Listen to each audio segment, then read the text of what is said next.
Lalong hinigpitan ang seguridad sa Senado kasabay ng pagbabalik trabaho ng mga empleyado nito ngayong araw kung saan nakibahagi sa pagpapatupad ng mga security measures ang iba't ibang sangay ng law enforcement at security forces ng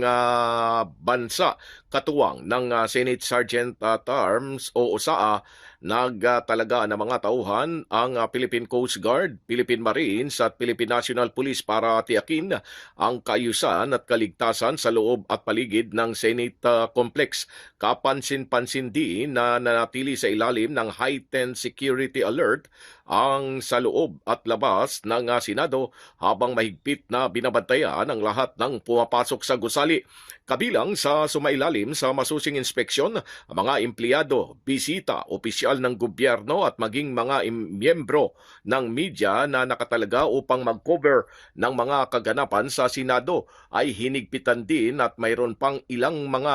media ang hindi pinapasok dahil wala sa listahan ng kanilang pinapapasok. Bahagi ng mga ipinatutupad na hakbang ang masusing pag-check ng mga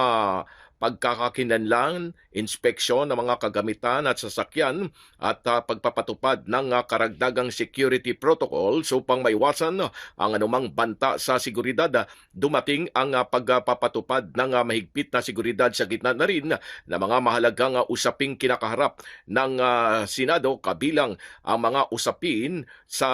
pagpapalit ng liderato ng Senado, mga investigasyon ng Blue Ribbon Committee at iba pang sensitibong pambansang isyu na kasalukuyang tinatalakay sa Senado. Patuloy namang tiniyak ng mga otoridad na ang mga hakbang na ito ay para sa kaligtasan na rin ng lahat ng nasa loob ng Senado at upang matiyak din ang kaayusan na